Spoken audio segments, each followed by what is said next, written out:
السلام علیکم، کیسے ہیں آپ سب؟ امید کرتا ہوں کہ آپ خداوند کریم کی رحمتوں کے سائے تلے ہوں گے۔ ہماری آج کی اس گفتگو کا موضوع ہے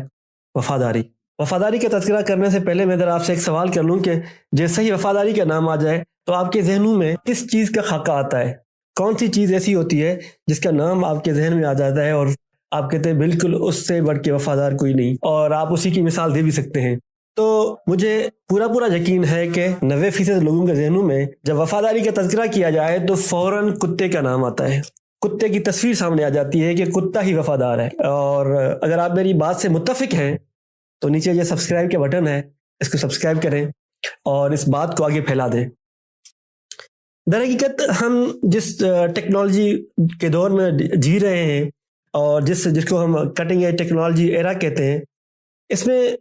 ہم ہر چیز جو ہے ٹیکنالوجی کو ریفر کرتے ہیں۔ اگر ہمیں کچھ بھی چاہیے تو ہم فوراً جاتے ہیں گوگل کے پاس، سرچ کرتے ہیں، یا پھر فیس بک سے جو انفارمیشن ملی اس کو جو ہے اپنے مائنڈ میں مینیپولیٹ کرتے ہیں۔ اور نہایت افسوس کے ساتھ کہنا پڑ رہا ہے کہ ہم کتابوں سے بہت دور ہیں۔ کتاب تو ہمیں ایسے لگتے ہیں جس طرح زہر ہو۔ تو بیسیکلی یہ سارا اس کٹنگ ایج ٹیکنالوجی کا نتیجہ ہے کہ ہمارے ذہن میں فوراً آ جاتا ہے کہ بھائی وفادار کون ہے، تو ہم فوراً جاتے ہیں گوگل میں ہو از لائل، اور تو ہمیں گوگل پہ بتا دیتا ہے کہ کتا۔ اور فیس بک پہ جاتے ہیں، وفاداری کا تذکرہ ہو رہا تو آپ کو ہر روز لاکھوں کی تعداد میں وفاداری کی مثالیں دی جا رہی ہوتے ہیں کہ حضرت انسان جو ہے وفاداری کے لیے کتے کی مثالیں دیتا ہے۔ اور تو اور یہ کتے کی وفاداری ہمارے ادب کا حصہ بن چکی ہے، اور یہ قابل غور اور قابل فکر ہمارے لیے ایک مہمہ ہے کہ یہ کتے کی وفاداری ہمارے ذہنوں میں کس طرح ڈالی جا رہی ہے۔ اور یاد رکھیے کہ جب ہم کتابوں کو چھوڑ دیں گے اور ہر بات کو ٹیکنالوجی کی طرف ریفر کریں گے تو ہمارے ساتھ ایسا ہی ہوگا، جو ہماری حقیقت ہوگی ہم اسے دور کر دیے جائیں گے۔ اب ذرا آتے ہیں حقیقت کی طرف۔ ایک انسان ہونے کی حیثیت سے، ایک مسلمان ہونے کی حیثیت سے میرا جو ایمان ہے، میرا یہ دعویٰ ہے، میرا جو یقین ہے کہ جب بھی وفاداری کا تذکرہ کیا جائے تو ہمارے ذہنوں میں، آپ کے ذہنوں میں جس ذات باری تعالیٰ کا نام آئے وہ خداوند کریم ہے۔ بیسیکلی خدا سے بڑھ کے، خالق سے بڑھ کے وفادار نہ کوئی تھا، نہ کوئی ہے، نہ کوئی ہوگا، کیونکہ جو تخلیق کار ہوتا ہے، یعنی آپ کا خالق ہوتا ہے، وہی آپ کا سب سے زیادہ وفادار ہوتا ہے۔ اگر میں خالقیت کی بات کروں، اگر آپ پیدا کرنے والے کی بات کروں یا بنانے والے کی بات کروں، تو آپ نے اکثر دیکھا ہوگا کہ ہمارے گاؤں میں یا کسی شہر میں کوئی جو ہے نا بندہ ایک نہایت ہی نفیس کام کر رہا ہے اور بڑی محنتوں سے اس نے ایک چیز بنائی ہو اور وہ ابھی جو ہے مکمل ہونے میں پڑی ہو، تو آپ اس کو ذرا ہاتھ لگا کے دیکھیں تو آپ کو فوراً کہے گا بھائی کیا کر رہے ہو، یہ بہت قیمتی چیز ہے، ہٹ جاؤ ادھر سے۔ اسی طرح ہو سکتا ہے کہ اگر وہ اشتعال انگیز ہو کے آپ کے ہاتھ بھی توڑ سکتا ہے۔ تو وفاداری کا جب بھی تذکرہ کیا جائے تو ہمارے ذہنوں میں خداوند کریم کا نام آئے، ہمارے خالق کا نام آئے۔ اس کے بعد وفاداری کا تذکرہ جب بھی کیا جائے تو مسلمان ہونے کی حیثیت سے ہمارے ذہنوں میں آپ کریم صلی اللہ علیہ وآلہ وسلم کی ذات مبارک کا نام آئے، ذات مبارک کی جو ہے اوصاف اور اخلاق ہمارے جو ہے نا ذہنوں میں نقش ہو جائیں۔ اور نہایت دکھ کی بات ہے کہ ہم نے اپنے دینی تعلیمات کو، اپنے مذہبی تعلیمات کو کمتر کر کے، اس کو چھوڑ کے ایک طرف کر کے دنیاوی تعلیمات میں اتنے مگن ہو چکے ہیں، پھر نہ ہم دین کے رہیں نہ دنیا کے رہیں۔ تو یہی وجہ ہے کہ ہمارے جو ہے نا حقیقتیں ہم سے دور ہوتی جا رہی ہے۔ ہمارے ذہنوں میں آپ کریم صلی اللہ علیہ وآلہ وسلم کا جو ہے اخلاق کا خاکہ، اخلاق کا نمونہ اس لیے آیا کہ آپ کریم صلی اللہ علیہ وآلہ وسلم سے زیادہ وفادار ہستی امت کے لیے نہ کوئی تھی، نہ ہے، نہ ہوگی، کیونکہ آپ کریم صلی اللہ علیہ وآلہ وسلم راتوں کی راتیں اٹھ کے اپنی امت کی بھلائی کے لیے، امت کی کامیابی کے لیے، امت کی جو ہے نا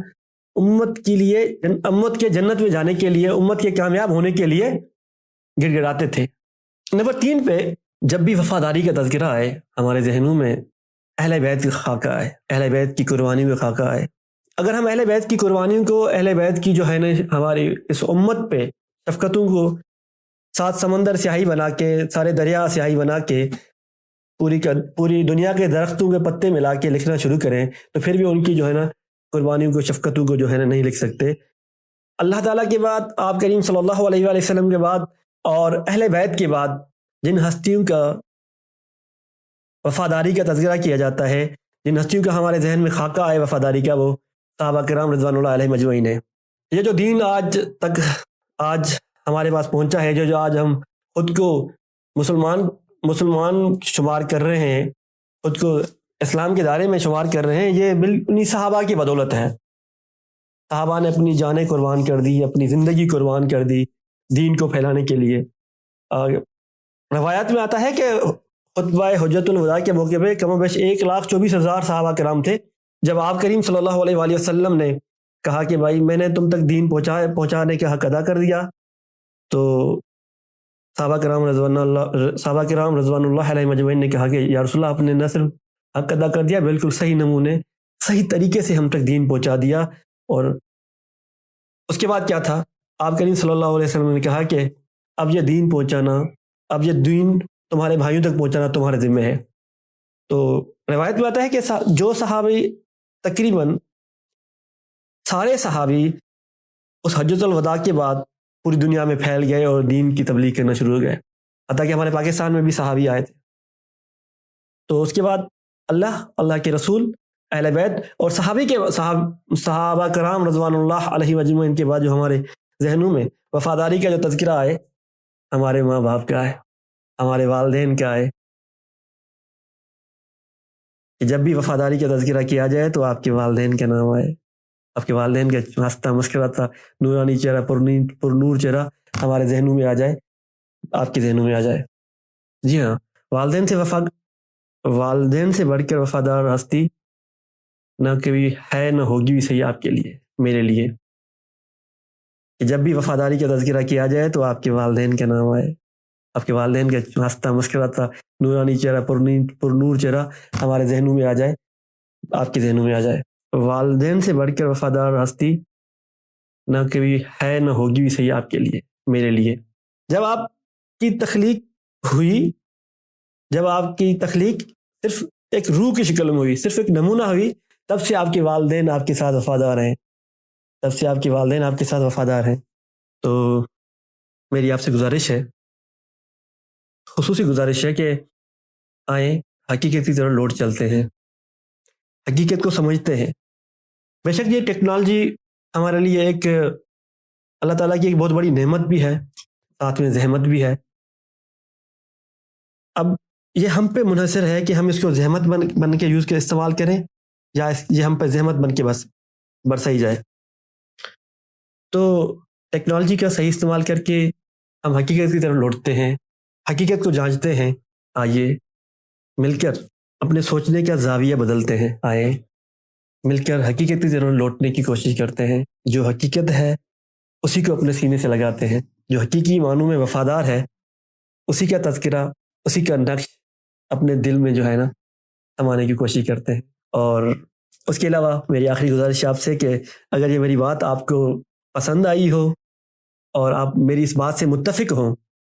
تو ازراہ کرم نیچے سبسکرائب کا بٹن دیا ہوا ہے، اس کو سبسکرائب کر دیں۔ آپ کا یہ سبسکرائب کرنا